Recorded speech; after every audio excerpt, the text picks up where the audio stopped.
Hello everyone, welcome back to my channel. My name is Riley K. Jones. I'm a writer, teacher, and author tuber, and today we are going to have a February reading wrap-up.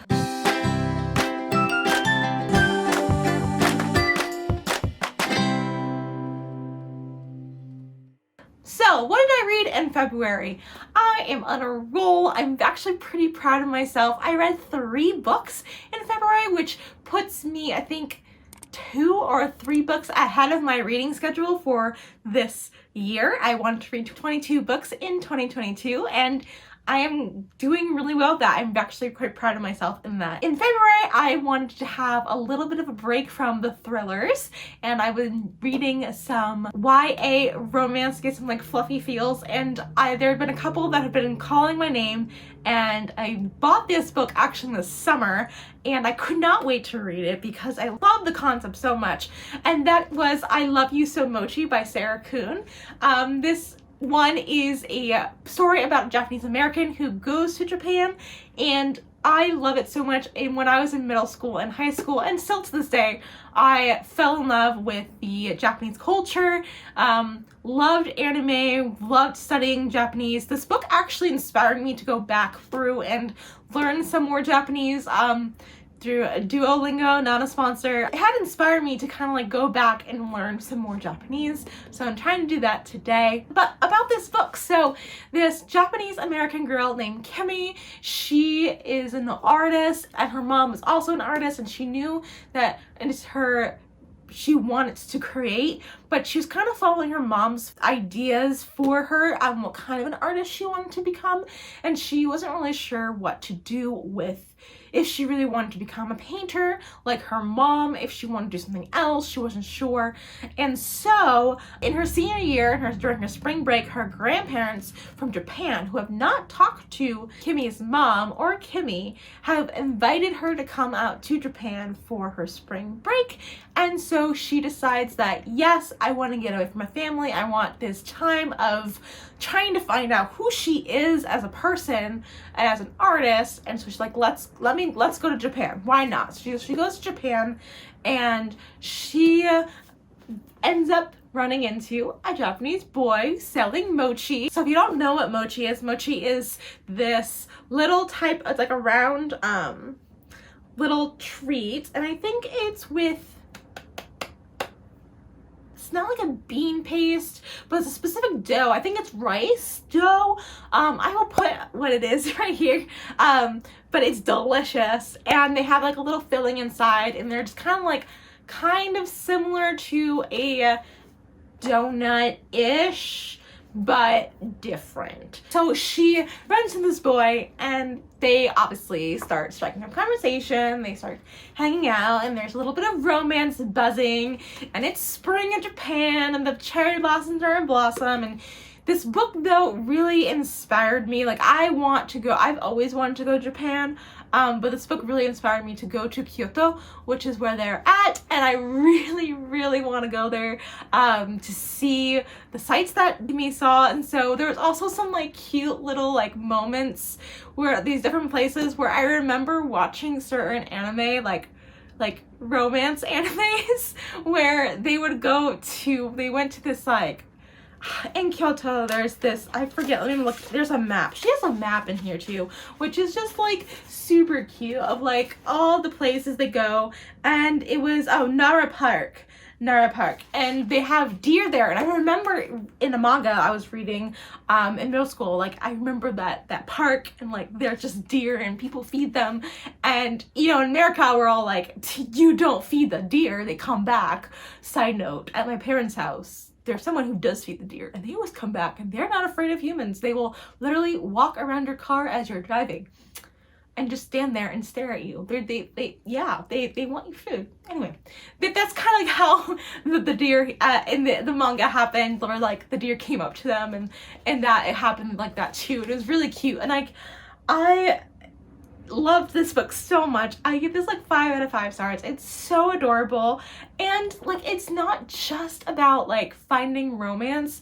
There was a lot of like finding yourself, finding who you are as a person, and also a lot of like healing between multiple generations of family and just finding love in family. And it was just like so heartwarming, so cute. I suggest like everyone read this book. It was so adorable, and I just like can't stop gushing about it because it's just like warms my heart and like makes me want to believe in every like the goodness of humanity, and like it's just so sweet. I love this book so much. I mean, like there were some things that like, yes, I did call like, this is a minor spoiler, but it's not really a spoiler. Like you pick up on it right away, where she's like, oh, I don't know what to do in my life, but she loves designing clothes. And then she like figures that out in the end. It was like, you got there, girl. You did it. It's just so sweet. Like Mochi. The Mochi isn't that sweet compared to the American, but it's just so like heartwarming. Like Mochi. I love this. Anyway, next book. So, the next book that I read / listened to, because yes, I did do an audio book of this, and that was Agatha Christie's And Then There Were None. And Then There Were None was on my reading list for like a decade. I think a decade. Like it's always a book I was like, oh yeah, I want to read that. I've heard great things about that. I should read that. And then I kind of forgot about it. But with the new Agatha Christie movie that just came out, the Death on the Nile, which I think I read that one, but I'm actually kind of like, I don't know if I read that one. I do still want to watch that movie. I have not watched the movie yet. But I was like, oh, I want to read an Agatha Christie, and like, this is the year I'm going to read it. And Then There Were None, and oh my word, it is fantastic. People were raving about it for a purpose. It is, I think, from what I read and what I remembered of Agatha Christie, it is definitely one of my favorites. It is like 10 out of 10, so well plotted. The premise of the book is that we have 10 people who are invited to come to stay on this island resort, and their whole expense was paid for mysteriously. But then when they arrive there, the person who invited them doesn't seem to be around, and things start happening on the island, and there's this strange poem that's been decorated around the house called 10 Little Soldier Boys. And these soldier boys tend to get into some mischief and then die. So that's kind of weird. And then the inciting incident is while they're all eating dinner, they have a gramophone, and they had a record playing on it, and it seems like all these people that have gathered here have all done terrible things in their past, most of them directly or indirectly involving the death of someone else. So it's possible that the person who brought them to this place is going to kill them. And things start happening. As the poem says. So it is really twisty-turvy. Like, I did not know who the murderer was. I had some suspicions, so minor spoilers. I'm not going to say who the person was. I'm not going to expose their gender or anything of that. But there's this one person that every time this person was described, I was just like, little off-putting. This person kind of knows what's up. It might be this person. But then I did not really think about this person the whole time. It was like the first act into the second act, I was like, yeah, maybe. And then the midpoint turn happened, and I completely forgot about all my suspicions and was definitely fooled in the end. I was like, who could it be? It can't be, like, I don't know. I'm like, is this even, like, was there even a real perpetrator? What, like, I have no idea. Were they there? Were they not there? And Then There Were None. 10 out of 10. Absolutely loved it. Great thriller if you like thrillers. The next book that I'm going to talk about is As Good as Dead, which is the finale to A Good Girl's Guide to Murder.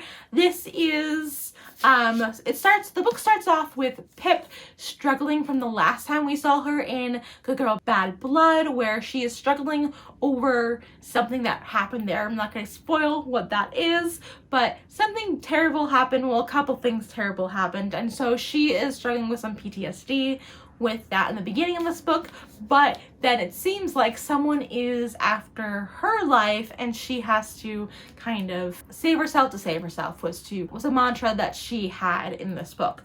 And I will have to say this was my least favorite of all the Good Girls Guide books. I liked the beginning.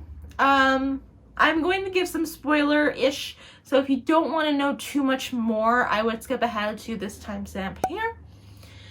But in the beginning of the book, Pip struggles with a lot of things. She struggles with PTSD, which I thought that Jackson did a really great job at capturing in the writing.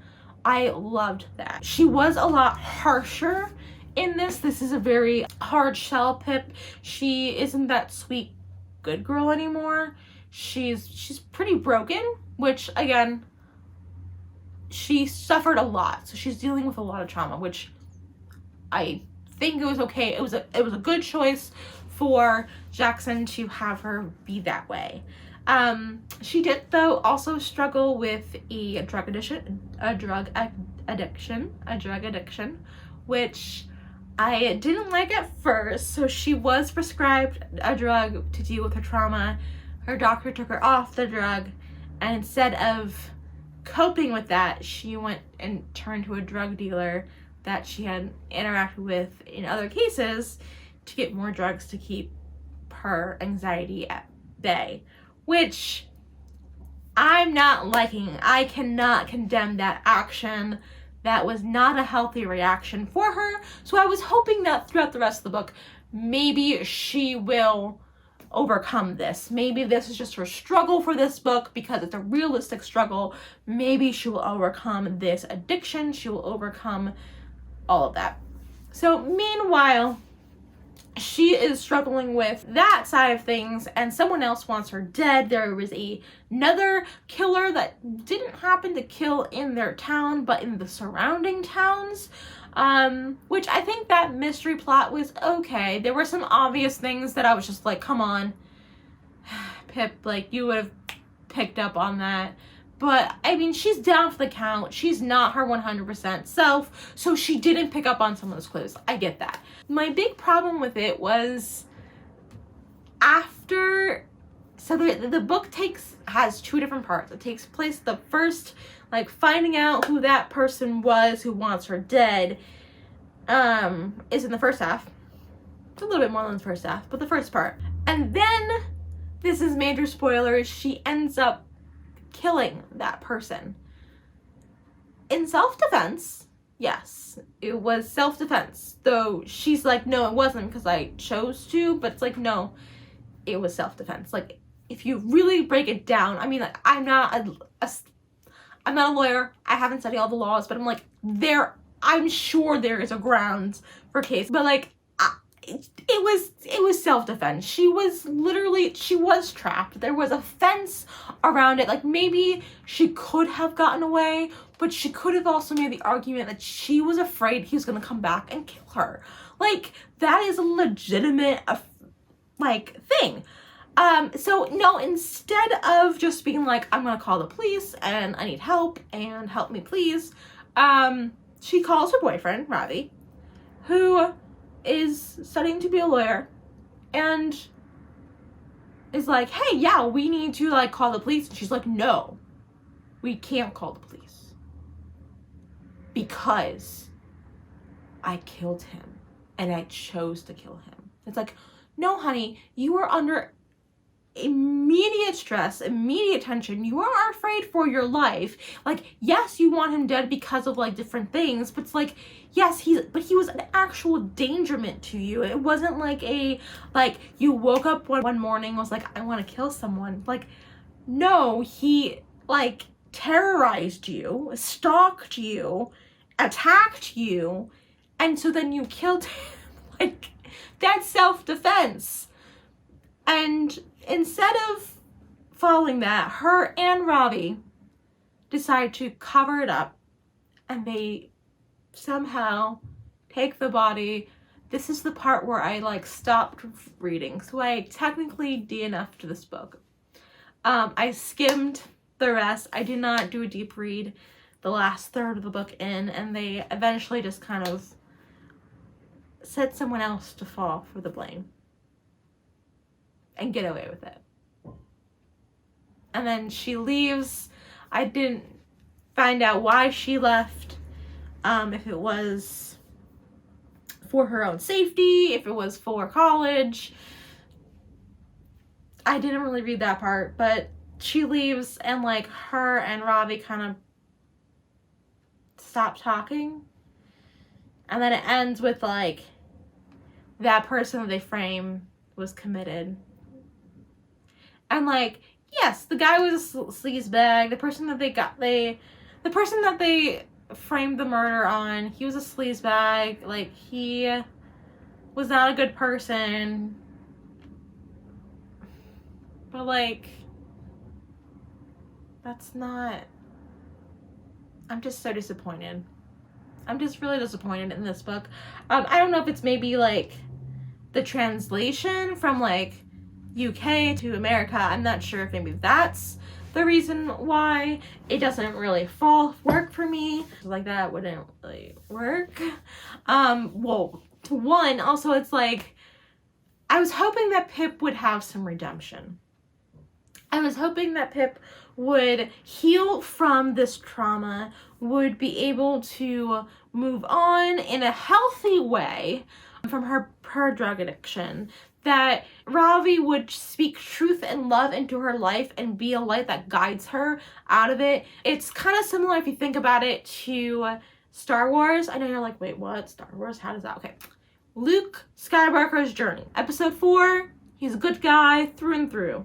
Episode 5, he's still the guy tempted with the dark side. Episode 6, he's kind of going off that trail of like leaning more towards the dark side, but then he has a redemption. He's redeemed, and he's like, no, I'm not going to follow the dark side. I'm going back to the light side. And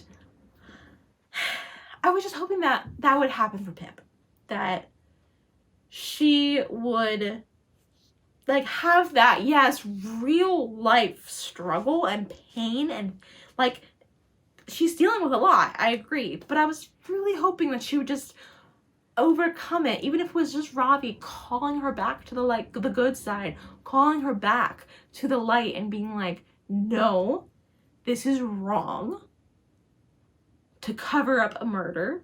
It is wrong to have someone else take the fall of it. And also, you had it was self-defense. Yes, it would have to go to trial, but you had self-defense. But no, in his selfishness, he's like, oh, it's gonna ruin us. And I'm like, but you're on the side of the law, Ravi. Aren't you just as bad as all the others who is corrupt? First 2 books in the series, 5 out of 5. Like 10 out of 10, you know? Great. This one, a 2.5, maybe 3. I really liked the first part, but the second part I could not get on board with. And I was very disappointed in the final result of that. So those are the 3 books that I read in February, and Love You So Mochi, so adorable. And Then There Were None, so awesome. As Good as Dead, not so great. I did not like that one as much, which is so sad. That is it for me for today. What books did you guys read in February? Let me know in the comments down below. And if you like this video, please make sure to give this video a nice big thumbs up. It lets me know that you like videos like this one. And if you haven't already, click subscribe. I release all new videos and all things writing and reading every Thursday. Thank you guys so much for watching. Keep writing, keep reading, and stay creative. Bye guys!